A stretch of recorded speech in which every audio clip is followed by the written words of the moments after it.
নমস্কার প্রভুজি ও মাতাজি গণেরা।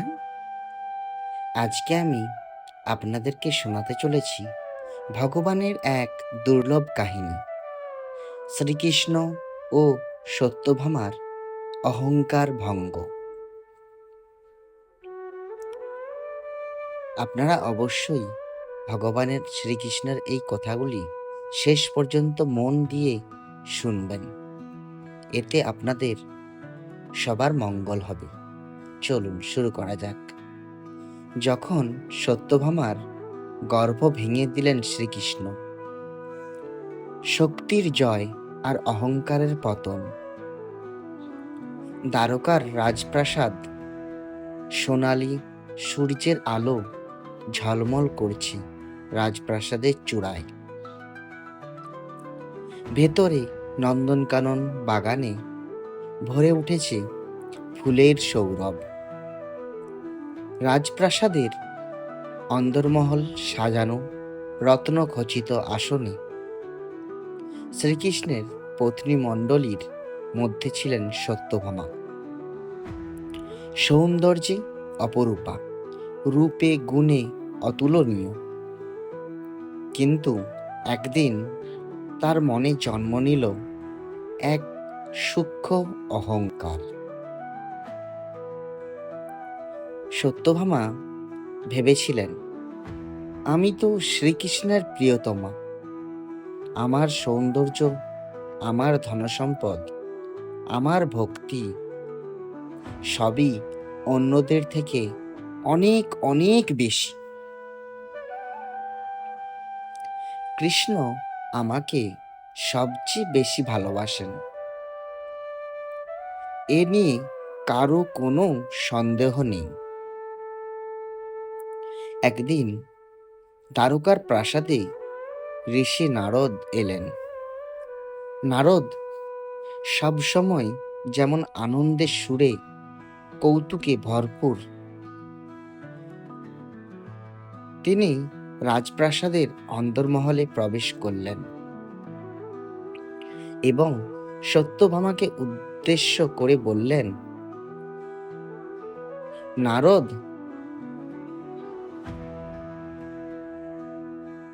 মা সত্যভামা, আমি শুনেছি তুমি ভগবান শ্রীকৃষ্ণের সবচেয়ে প্রিয়, কিন্তু একটা কথা বলো তো, প্রিয়তমাকে প্রমাণ করতে হলে তো পরীক্ষা দিতে হয়।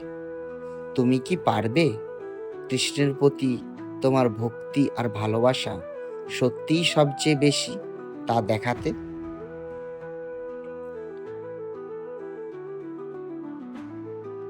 নারদ মুনির এই কথা শুনে সত্যভামা হেসে বললেন, অবশ্যই পারব মহর্ষি।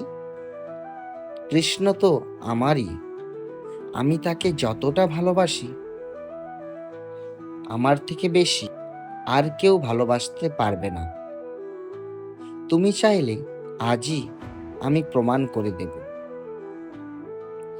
নারদ একটু কৌতুক মিশিয়ে বললেন, আচ্ছা, যদি তাই হয় তবে আমি একটা উপায় বলি, কৃষ্ণকে দান করে দেখাও। শাস্ত্রে আছে, যদি স্ত্রী স্বামীকে সবার সামনে দান করতে পারে তবে তার ভক্তি আর ভালোবাসা অটল প্রমাণিত হয়। তবে হ্যাঁ, দানের সময় শর্ত আছে, সমান মূল্যে তাকে ফিরিয়ে নিতে হবে। সমান মূল্যে তাকে ফিরিয়ে নিতে হবে। সত্যভামা ভ্রু উঁচু করে হেসে উঠলেন। সত্যভামা, কৃষ্ণকে দান করব, তারপর কিনে আনব, এ তো আমার জন্য খেলার ছলে কাজ। আমি সত্যভামা, বিদর্ভের রাজকন্যা, আমার ধনরত্নের ভাণ্ডার অশেষ। কৃষ্ণকে ফিরিয়ে আনা আমার জন্য তো সহজ ব্যাপার। নারদ ভেতরে ভেতরে মুচকি হাসলেন। তিনি জানতেন এই খেলার মধ্যে দিয়ে সত্যভামার অহংকার ভাঙবে আর ভক্তির আসল রূপ ফুটে উঠবে। দান ও তুলাদণ্ড। দ্বারকার রাজসভায় সাজানো হলো এক বিশাল তুলাদণ্ড। এক পাশে দাঁড় করানো হলো স্বয়ং শ্রীকৃষ্ণকে, অন্য পাশে রাখা হলো খালি পাল্লা। নারদ ঘোষিত করলেন, মা সত্যভামা, তুমি যদি কৃষ্ণকে ফিরিয়ে নিতে চাও তবে পাল্লায় রাখতে হবে তার সমান মূল্যবান কিছু। যতক্ষণ না পাল্লা সমান হয় কৃষ্ণ তোমার কাছে ফিরবে না। সত্যভামা প্রথমে আত্মবিশ্বাসে ভরপুর ছিলেন। তিনি আদেশ দিলেন, রত্ন ভাণ্ডার থেকে আনা হোক অমূল্য মণি, হীরা, মুক্তা, স্বর্ণ মুদ্রা। এক এক করে সেসব রাখা হলো তুলাদণ্ডের পাল্লায়। কিন্তু আশ্চর্য, যতই রত্ন ফেলা হচ্ছে কৃষ্ণের পাল্লা নড়ছে না। কৃষ্ণ এক চিলতে মৃদু হাসি নিয়ে দাঁড়িয়ে আছেন অপর পাল্লায়। আর সত্যভামার অহংকার ক্রমশ দুলছে। সত্যভামা অধৈর্য হয়ে উঠলেন। তিনি বললেন, আরো রত্ন, আরো সোনা, আরো মুক্তা আনানো হলো। রাজভাণ্ডারের সব প্রায় শেষ হয়ে গেল, কিন্তু ফলাফল সেই একই। কৃষ্ণের পাল্লা এক চুলো ওপরে উঠল না। ঘামে ভিজে গেলেন সত্যভামা। ভিড় জমল সভায়। কৃষ্ণ শুধু শান্ত মুখে দাঁড়িয়ে আছেন। নারদ মুচকি হাসছেন। অহংকারের ভাঙন। অবশেষে সত্যভামা হাল ছেড়ে দিয়ে কেঁদে উঠলেন। সত্যভামা বলে উঠল, হে কৃষ্ণ, আমি ভেবেছিলাম ধনরত্ন দিয়ে তোমার মূল্য মাপা যায়, কিন্তু তুমি তো সীমাহীন, তুমি তো অনন্ত।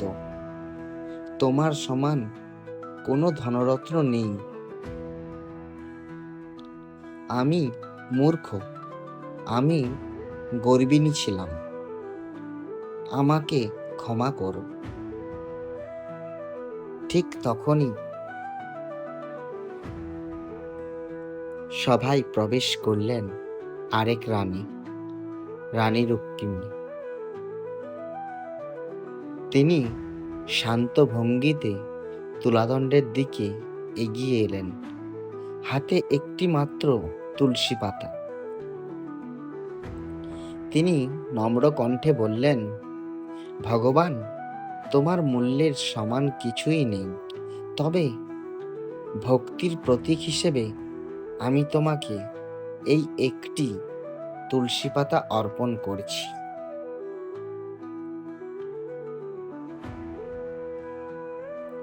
আমার প্রাণের অন্তঃস্থল থেকে তোমার প্রতি ভক্তি ও প্রেমই আমার আসল ধন। রুক্মিণী সেই একটি তুলসী পাতা রাখলেন পাল্লায়। অলৌকিক ঘটনা ঘটল। মুহূর্তের মধ্যে কৃষ্ণের পাল্লা ওপরে উঠল, আর রুক্মিণীর রাখা পাতার পাল্লা নিচে নেমে গেল। যেন সমগ্র জগতের ওজন মিশে গেছে সেই একটি পাতায়।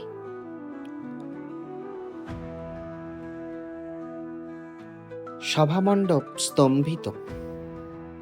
সত্যভামা অশ্রু সজল চোখে সব দেখলেন। তিনি বুঝলেন কৃষ্ণকে জয় করা যায় না অহংকার দিয়ে, ধনরত্ন দিয়ে, বাহ্যিক প্রদর্শন দিয়ে। কৃষ্ণকে জয় করা যায় শুধু কেবল ভক্তি, ভালোবাসা আর নম্রতা দিয়ে। তার কৃপা লাভ করা যায়। নারদ হাসি মুখে বললেন, দেখলে মা সত্যভামা, ভক্তির শক্তি কেমন? কৃষ্ণকে ধনরত্ন দিয়ে মাপা যায় না। তার কাছে এক টুকরো ভক্তির পাতা কোটি কোটি রত্নের চেয়েও ভারী।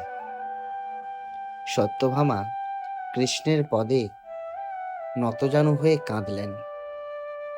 সত্যভামা বললেন, প্রভু, আজ থেকে আমার অহংকার চূর্ণ হলো। আমি শুধু তোমার ভক্তি চাই, তোমার স্নেহ চাই। আমার জীবনের সব গর্ব তোমার পদে বিসর্জন দিলাম। কৃষ্ণ স্নিগ্ধ হাসি দিয়ে তাকে তুলে ধরলেন। কৃষ্ণ বললেন, ভক্তি ছাড়া আমি কারো কাছে ধরা দিই না।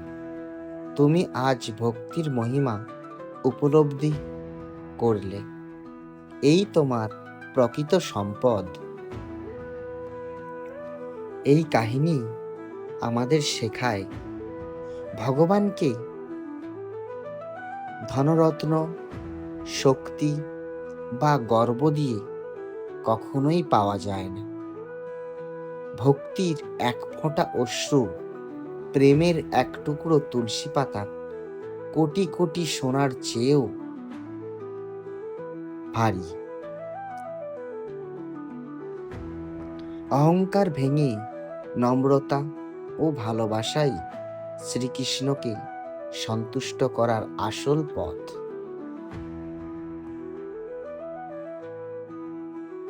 তো বন্ধুরা, ভগবানের এই কথাগুলি আপনাদের যদি ভালো লেগে থাকে, আপনারা অবশ্যই চ্যানেলটি সাবস্ক্রাইব করবেন, লাইক করবেন এবং প্রচুর প্রচুর শেয়ার করবেন, যাতে এই ধরনের ভিডিও আমি আপনাদের কাছে নিয়ে আসতে পারি আর ভগবানের এই ভিডিও যেন সবার কাছে পৌঁছে যায়।